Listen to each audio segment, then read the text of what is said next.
that's really attracted to this tea, which I'm quite surprised about, because I've previously never really had flies getting attracted to tea at all. There's no sugar in this tea. It's just pure tea leaves. That the kind of tea that's left in your teacup after you're done drinking it. Basically, this is what that is. I just kind of pour that tiniest bit of hot water.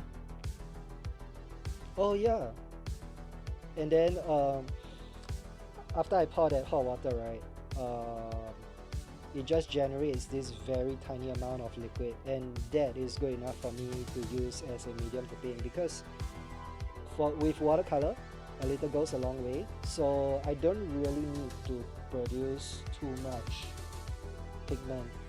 Yeah, I could just go dip, and then like all the color just comes out like that. Yeah. Oh yeah, we're having KFC earlier in the studio, me and Mr. Oman. So it might be because the flies are attracted to the KFC. I haven't actually taken it out yet. Yeah, I just spent the last maybe 1-2 hours just organizing the videos. So that might be the reason why. Yeah, with the studio, flies and pests, they just tend to manifest if you don't clear your trash within an hour or something. Sometimes even while you're eating.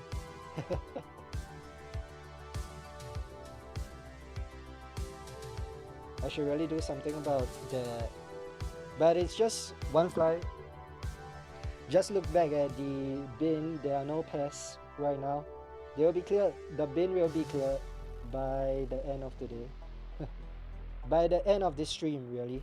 I'm going home after this, so I'll be taking out the trash.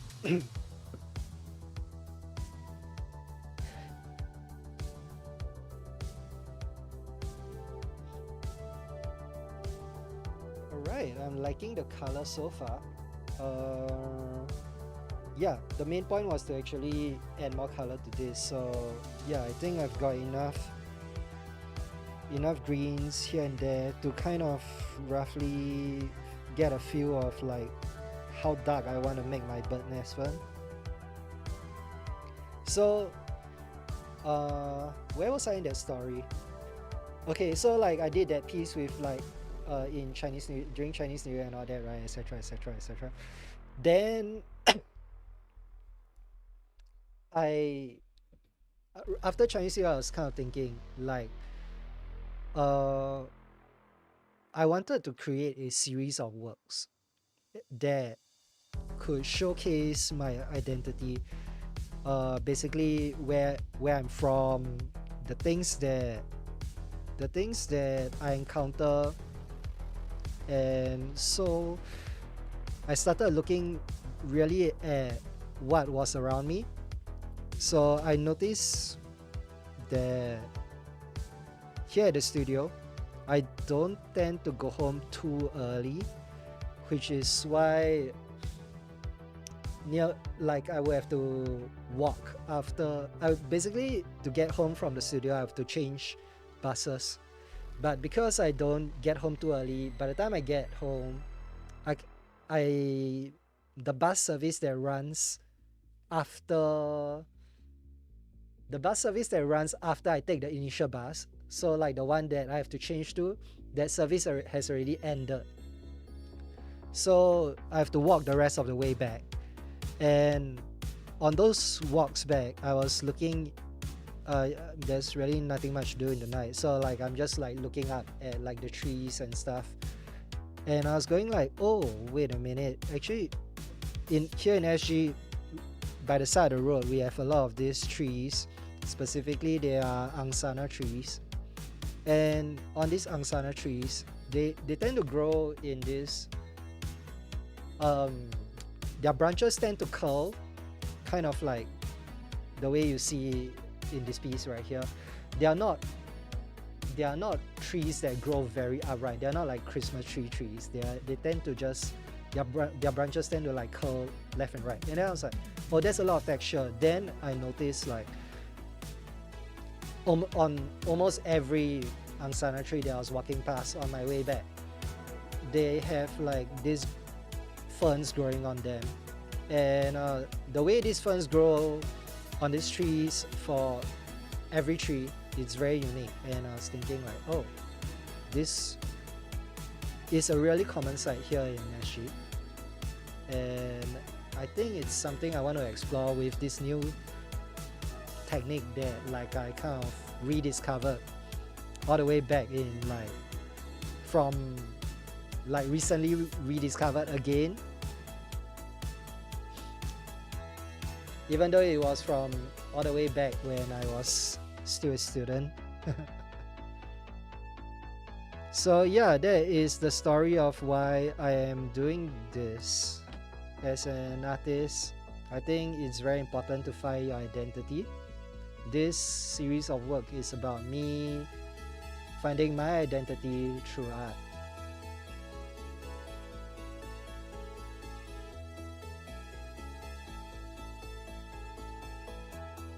Aside from the ferns, what other areas do you think I can apply this art style? That's a good question, because so far with the things that I've tried, it seems like this style, because it's rather unpredictable, it tends to work better with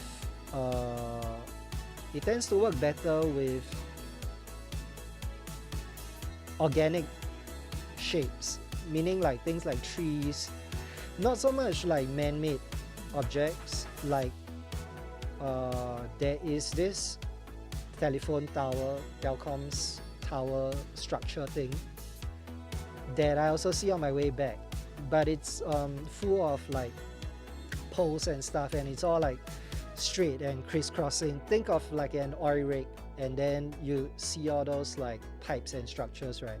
So that is something else that I see on my way back. But like I feel like it wouldn't really work with a very organic kind of structure. Yeah. Yeah, so for now I'm applying this technique on plants and stuff. Yeah. So my previous piece, if you guys were watching, I think about the piece that I was doing before this, it was oil palm tree, and this oil palm tree was basically was burning. And even though this oil palm tree isn't really too common in SG, it is very common in our neighboring country, specifically the neighboring state of Johor, right next to Singapore. It's a place that a lot of Singaporeans go on the weekend. Oh my god, flies, stop flying in my face. Ow! Okay, so it's really common in Johor, and unfortunately in Johor, there somehow like the dry season this year ignited their more rural areas. So the areas with lots of plants and stuff, right? I'm not sure if like the fire's been put out already or not, but there was an underground fire that was burning for quite a while over there, and it was so bad that the smoke, the ash from Johor, right, was blown over to SG, and so we were also affected here in SG as well. But for that piece, even though it didn't happen in Singapore, viewing oil palms and the haze is something that we do experience here in SJ. So I kind of felt that it was part of me. It may not be specifically, if we're going by like country lines, right, then it may not really be according to what you would actually consider as Singaporean. However, I do consider it part of the Singaporean experience. If you get what I mean. And also, I hope like the displaced people from those that were affected by the worst hit areas of the peat fires in Johor, they are able to get back home. It is kind of sad that people got displaced because of an underground fire, like something that they had no control over. So yeah, there's that too.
Alright, so just started to work on these leaves while I was like telling that story. I hope it was interesting to you. As interesting to you as it was for me telling it.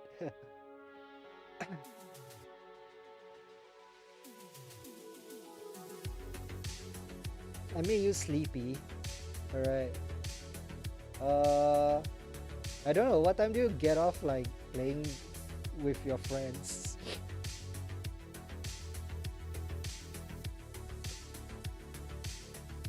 Oh man, got like this.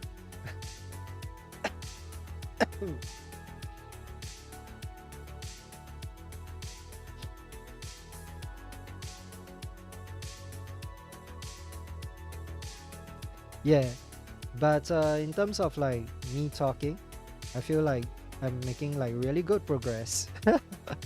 Thanks for hanging in there, Mr. Oman.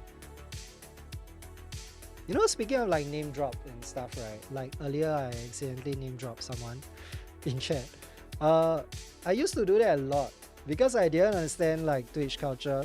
So I would just like call out people's names. all those real life viewers that like I know in real life, I was like, hey, hi, John.